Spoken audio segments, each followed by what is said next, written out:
बंगाल विधानसभा चुनाव के नतीजों की चर्चा इस समय पूरा देश कर रहा है। इस बात की खूब चर्चा हो रही है कि बंगाल में आखिर दीदी ने ऐसी क्या गलती कर दी जिसकी वजह से बंगाल की सत्ता से उनकी विदाई हो गई।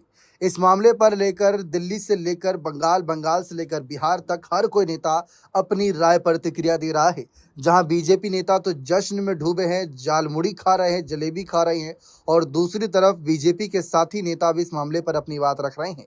इसी मामले पर केंद्रीय मंत्री राजीव रंजन उर्फ ललन सिंह ने पश्चिम बंगाल विधानसभा चुनाव के शुरुआती रुझानों और नतीजों में बीजेपी की बढ़त पर प्रतिक्रिया दी। जेडीयू नेता ने कहा कि सच पूछिए तो बहुत लंबे समय के बाद पश्चिम बंगाल में लोकतंत्र स्थापित हुआ। इस चुनाव परिणाम में बंगाल में प्रजातंत्र स्थापित हुआ। ललन सिंह ने कहा कि पहले की वामपंथियों की सरकार को देख लीजिए, फिर ममता बनर्जी की सरकार थी।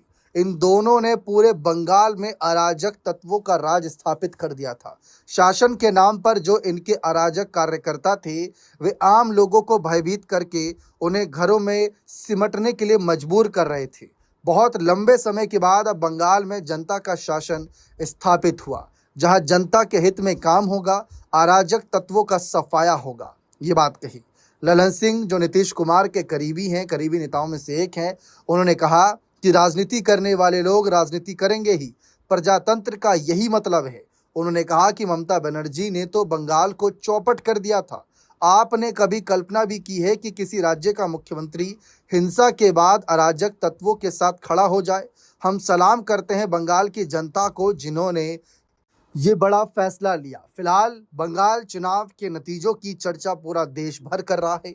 ममता बनर्जी की टीएमसी, मोदी जी की बीजेपी के बीच जो जबरदस्त भिड़ंत दिख रही थी, बयानबाजियों में, वोटिंग के दौरान, वोटिंग के बाद, स्ट्रांग रूम को लेकर जिस तरीके की बवालबाजी, बयानबाजी सोशल मीडिया पर देखने को मिल रही थी, लेकिन अब वो सब थमा और चुनावी नतीजे पूरे देश के सामने साफ हुए कि कैसे कमल खिला और सफाया हुआ ममता बनर्जी की टीएमसी का। इसके बाद देखते हैं आगे का सियासी माहौल क्या रहता है। बने रहें चैनल के साथ। बहुत बहुत शुक्रिया।